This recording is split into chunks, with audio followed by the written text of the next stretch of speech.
प्रणाम गुरुजी। जहाँ हो फूल बनकर वहीं बिखर जाओ। आपके इस प्रेरणा से छोटा सा कदम हमने उठाने का प्रयास किया है। कार्य इतना बड़ा भी नहीं है, इसीलिए आपको अभी तक मैसेज नहीं किया था, परंतु आज मेरा अनुभव ऐसा था कि आपसे बताए बिना रहा नहीं गया। मैसेज बहुत लंबा हो गया है, इसलिए जब आपको समय मिले तब पढ़ लीजिएगा। आपसे एक अनुरोध है, इसमें आप कृपया हमारा नाम अंकित ना करें। आपका प्यार और आशीर्वाद ऐसे ही हम पर बना रहे। कुछ अनुभव आपको बताना चाहती हूँ। कुछ समय से हम ऐसे परिवार को ढूंढ रहे थे जो बिल्कुल समर्थ नहीं है जीवन यापन के लिए, शिक्षा के लिए। ऐसे परिवारों को कन्विंस करना बहुत मुश्किल था कि वो अपने बच्चों को पढ़ने भेजें। आखिरकार कुछ माने और उन्होंने अपने बच्चों को भेजना शुरू किया। ये वो परिवार है जो सड़क पर तंबू में रहते हैं, पिता शराब पीते हैं और बच्चे इसी तरह से बड़े हो रहे हैं। इन परिवारों की महिलाओं ने समझा और अपने बच्चों को पढ़ने की इच्छा जताई। मैंने पढ़ाना शुरू किया। विद्यालय के रूप में हमने एक शिव मंदिर को चुना। स्थान शुल्क के रूप में हमने वहां की सफाई को चुना। वो निजी प्रॉपर्टी होने के कारण शुरू में दिक्कत आई। सोसाइटी के कुछ लोगों ने वहां बैठने का विरोध किया, वहीं कुछ लोगों ने हमारा समर्थन भी किया।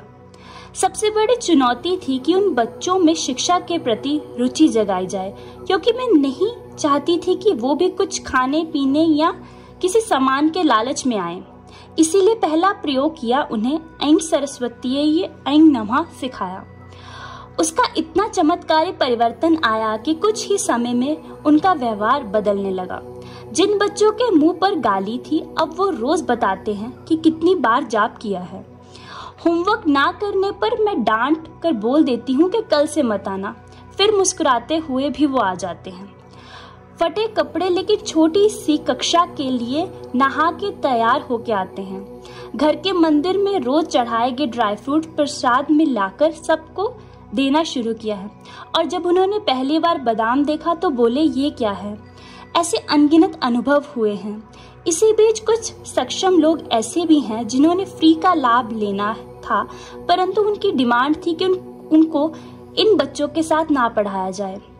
2 बच्चों को अब स्कूल में एडमिशन हो गया है और बाकी बच्चों के लिए प्रयास जारी है। डॉक्यूमेंट्स ना होने की वजह से मुश्किल है, परंतु आपका और ईश्वर का नाम लेती हूँ तो सब हल हो जाता है। इसी का आज मुझे ऐसा अद्भुत अनुभव हुआ है कि मैंने निर्णय लिया है कि मैं आपको बताऊंगी। कुछ दिन पहले इन्हीं परिवार से एक बच्ची संपर्क में आई। यूपी के गांव से उसने 12वीं कक्षा में साइंस में 65% नंबर लिए थे। यहाँ परिस्थिति और मार्गदर्शन दोनों ना होने से पढ़ाई छूटने का दुख बताया और अपना नर्सिंग करने की इच्छा जताई। इसी तरह के अनुभव से मैं भी जीवन में गुजर चुकी हूँ, इसलिए कुछ करना है उसके लिए सोचा।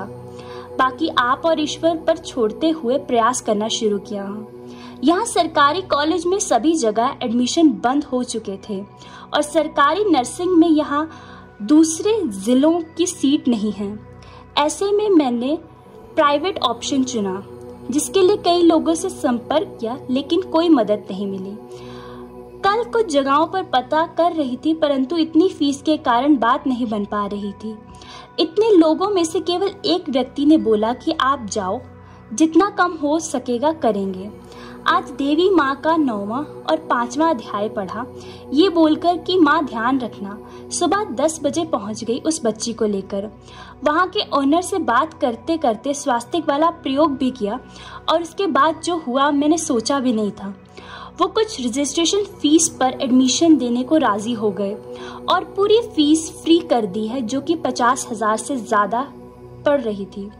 कुछ डॉक्यूमेंट्स आने के बाद अगले हफ्ते एडमिशन हो जाएगा। आप अपना आशीर्वाद दें ताकि रास्ते खुल सके।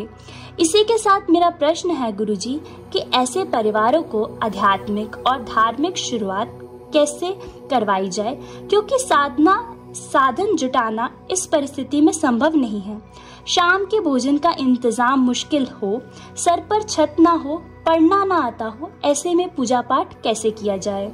और साथ में इन्होंने आज के मैसेज में बताया है कि आपके आशीर्वाद से उस बच्ची का नर्सिंग में एडमिशन हो गया है।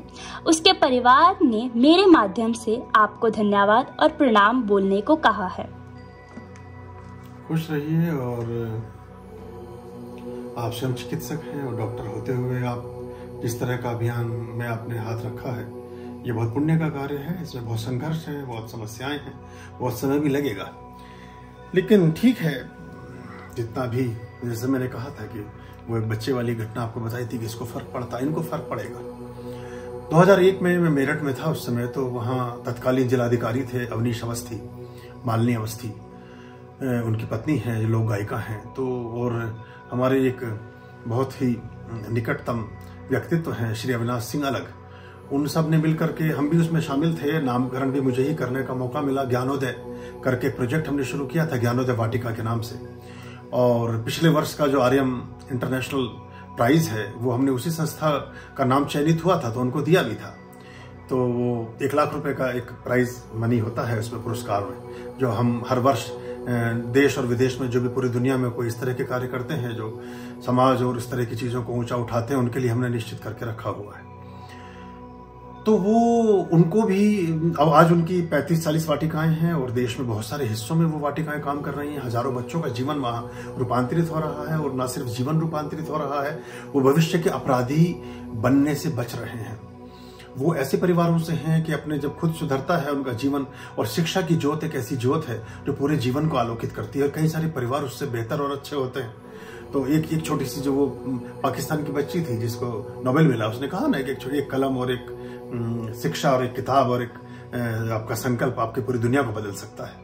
तो ये जो काम आपने शुरू किया है, ये बहुत शुभ है, बहुत अच्छा है। इसमें परमात्मा आपकी मदद करेंगे, लेकिन इसमें बाधाएं भी बहुत आएंगी, क्योंकि वो बच्चे मुख्य धारा में नहीं जुड़ सकते हैं, और मुख्य धारा वाले बच्चे उनको अडॉप्ट नहीं कर सकते। ये परस्पर एक बात चलती है, लेकिन कोई बात नहीं, आप उसको शुरू करें। जरूरत होगी तो हम वहाँ ज्ञानोदय की वाटिका ही प्रारंभ कर देंगे, और उसमें जिस भी तरह की मदद की आपको आवश्यकता है, हम आश्रम की तरफ से आपको भेज सकते हैं। अगर आपको कभी भी कोई पुस्तकें चाहिए, कोई कपड़े चाहिए, कोई राशन, कुछ भी चाहिए, वो हम आपको हेल्प कर सकते हैं उस चीज़ में, आप हमें बताइएगा। तो ये आप एक अच्छा काम आपने शुरू किया है, और इस अभियान में हम साथ हैं। शिक्षा और ज्ञान के प्रचार प्रसार में पूरे विश्व में जहां भी जो भी व्यक्ति है और वंचित है, उसको प्राप्त करना चाहता है, उसमें यथासंभव हेल्प मदद करने के लिए तैयार है, तत्पर है। और हमारे संघ के साथ बहुत जन हैं जो उसमें आपको हेल्प करेंगे, तो आप जरूर करें। और जहां भी ऐसी चीज है, उन बच्चों को उस चीज को सिखाएं। रही बात ये कि हाँ, ये बात ठीक है कि जो विपन्नता है, बहुत अशिक्षा, गरीबी, भुखमरी, बेकारी, कूड़ा बीनने वाले हैं और बोट पॉलिश करने वाले हैं, ये इस तरह का वर्ग है जो बहुत ही वंचित से भी बहुत नीचे चला गया है, और प्राय वो आपराधिक जीवन शैली ही उनका जीवन की एक नियति है, एक हिस्सा बन गई है। वहां पर शिक्षा की बात करना अपने आप में बहुत बड़ी समस्या है। तो मैंने वो दृश्य देखे हैं कि छोटे बच्चे बोलते हैं अपने माँ बाप को जाकर के कि आप हाथ धो करके खाना खाइए, इससे बीमारी लगती है, अपने बालों को धोइए, आप ये सब करिए। जब वो सीखते हैं तो अपने माँ बाप को भी सिखाते हैं, तो उससे पूरा जीवन फिर बदलता है। और उन बच्चों में से पिछले 20 वर्षों में, 23 वर्षों में, अभी उसमें से कुछ डॉक्टर बने हैं, कोई होटल में मैनेजर हैं, कोई बड़े प्रशासनिक सेवाओं में हैं, और अच्छे बड़े स्कूलों में फिर उनको बाद में एडमिशन भी मिले हैं जब उन्होंने उसको क्वालिफाई कर लिया। सोफिया और सेंट मैरीज में और बाकी और जो भी जितने तरह की मुख्य धाराएं हैं शिक्षा की, वहां वो बच्चे पहुंचे हैं। तो ये एक अच्छा अभियान है और अच्छा काम आपने शुरू किया है, और आप इसको कर लें तो कोई इसमें दो राय नहीं है। और इसमें अच्छे कार्य में परमात्मा मदद करते हैं, साथ साथ कुछ व्यवधान आते हैं, क्योंकि ये अगर हम अपने अपने छोटे छोटे भी दिए जगाकर पूरी दुनिया में रख दें तो पूरी दुनिया आलोकित और प्रकाशित हो सकती है। लेकिन एक स्थान पर जली हुई 10,000 वाट की हैलोजन भी उस क्षेत्र को ही प्रकाशित कर सकेगी, पूरी धरा को तो ना कर पाएगी। तो ये ज्ञान का प्रकाश तो ऐसा ही है, जहां भी आप दिया जगा रहे हैं वहां रोशनी होगी, और फिर इन बच्चों से और बच्चों में रोशनी जाएगी, फिर आने वाली पीढ़ियों में और पूरे समाज में, पूरे आसपास में। तो आप सिर्फ किसी को शिक्षित ही नहीं करते, उसको बहुत सारे सरोकारों से जोड़ते हैं, बहुत सारी समस्याओं से भी पृथक करते हैं, बचाते हैं, अपराधों से बचाते हैं, सबसे पहली बात व्यसनों से बचाते हैं, नशाखोरी से, बाकी चीजों से जो जीवन में एक अभिशाप है उस सब से बचाते हैं। तो आने वाले समय में ये भी एक बहुत बड़ा एक चीज होगी, क्योंकि आप अगर कुछ लोग बहुत अच्छा पढ़ लिख जाएंगे, बहुत अच्छे पदों पर चले जाएंगे, बहुत अच्छे घोड़े गाड़ी मकान वाहन और महल बना लेंगे, विलास में आप रहने लगेंगे, और आपके ही आसपास में कोई रहने वाला आदमी वो सब नहीं कर सकेगा, तो वो तो 400-500 रुपए का कोई हथियार खरीद लेगा और वो आपके घर में घुसेगा और आपके गनपटी पर लगा करके आप हैंडसअप करके घर से बाहर निकल रहे होंगे। तो ये भी समझना चाहिए कि हम, ये हुआ है ना अफगानिस्तान, अब देखिए पूरी दुनिया को देखिए, बहुत सारे देशों में यही हुआ है कि कुछ लोग, अब वो ठीक है, नहीं तमंचा लेकर के घुसे, नहीं चाकू लेकर के घुसे, वो बड़ी गन लेकर के घुस गए, लेकिन बाकी सबको बाहर कर दिया, घर के मालिकों को घर से बाहर कर दिया। तो शिक्षा से ये चीजें थोड़ी संवरती हैं, ठीक होती हैं, और इसमें हमें मदद करनी चाहिए। सरकार भी बहुत काम करती है, लेकिन अगर आप शुद्ध उद्देश्य के साथ जुड़े हैं तो ऐसा आप कर सकते हैं। जैसा आपने बताया अंग सरस्वती, इसमें बड़ा अच्छा काम करेगा। ऐसे बच्चों को अगर एक जगह इकट्ठा कर सकें और हम मंगलवार को, शनिवार को या कुछ अलग अलग दिवस में ऐसा कर सकें कि संध्या काल में या प्रातः काल, जब भी कभी, जैसे हनुमान चालीसा का सामूहिक पाठ करा दें, कुछ करा दें, तो उससे थोड़ा जुड़ाव भी होगा, वो बच्चे अच्छी बातें भी सीखेंगे, गायत्री सिखा दें उनको, तो उससे भी लाभ मिलेगा।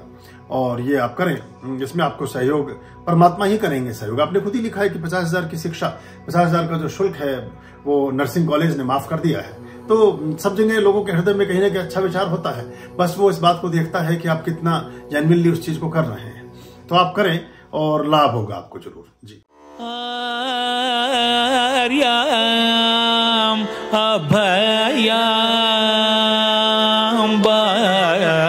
भज रे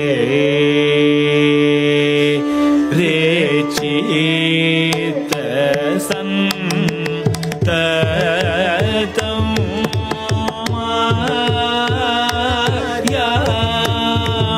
अभयाम भज रे